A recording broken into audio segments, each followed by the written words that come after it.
one of the things that I wrote down was the only limit to achieving greatness is telling yourself no. So just kind of the mindset of like being positive and just being mentally tough, which everyone knows is like super important, but that is about as mentally tough as you can be.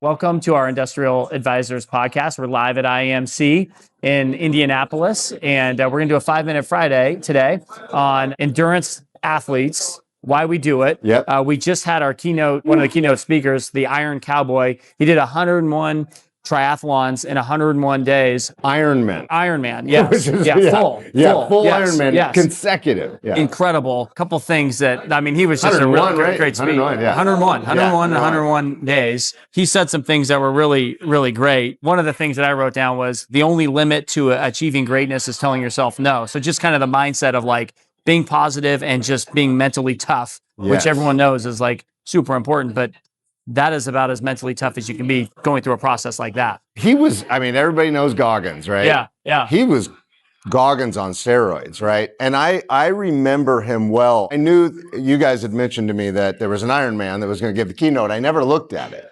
And I was in kind of the middle of my triathlon runs when he did the first 50.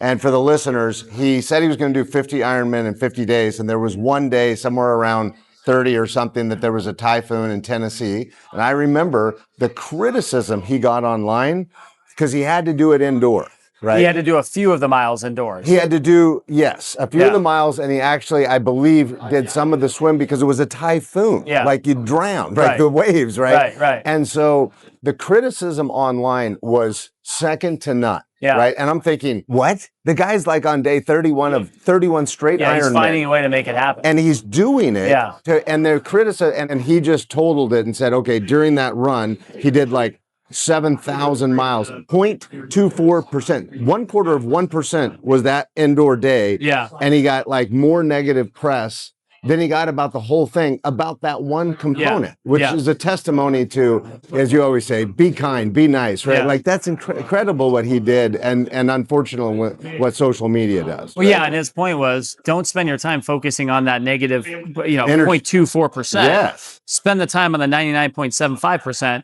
that was everything about it. And then, by the way, he went and did 101 in 101 days. So like, screw you. Yeah, there's no, I mean, you can have that, critics. Yeah. Well, you're a unique individual with endurance and sports, and endurance sports, I would say in brokerage seems to be very popular, whether it's marathons or triathlons. So you've done 53 full 53 marathons in our partnership, right? And why? What drives you? Good question. I started running after playing college football and got super competitive with it. And then the first, I ran a half marathon and I won it. And then I started running a full. It was like, what's next? And then I got super into the fulls and started competing for those and winning some of those. And then I just kept trying to be better. Bill won't say this, but for the listener, he would win a lot of marathons. Yeah, I won some, and I was just all about like continuing to get better and push it. And in fact, the best marathon I ever ran, I got second from a time. I mean, I won multiple marathons, but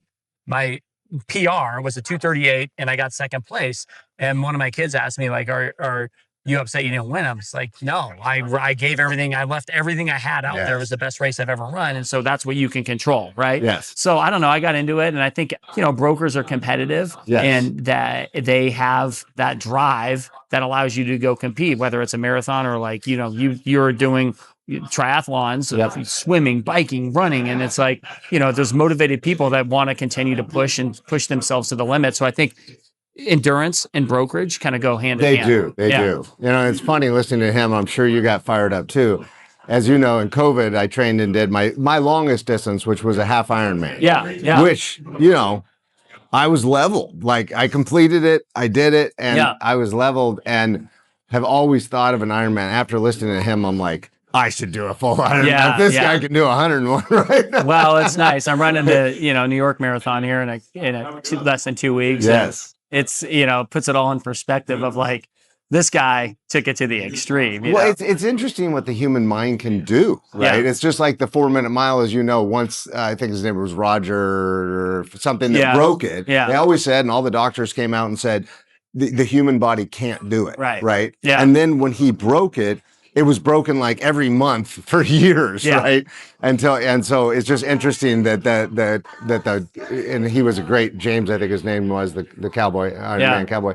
Once you free your mind to what is possible, Yeah. like it's a big mind shift, Yeah. right? Yeah. The other point that he made that was kind of cool is, you know, we spend so much time looking at things and being worried about things. 97% of the things we're worried about are out of our control. Totally. So he's like, write them down, cross them off your list, and then focus on the stuff that you can control. That's One of the right. things you control is saying yes and not no to yourself, right? And That's so right. anyway, really powerful thing. And he was great. So we're having a great conference, and happy Friday to everybody. Happy and, Friday. Hope you enjoy it. Go run or swim or bike. Yeah, do all something. three. Yeah. There you go.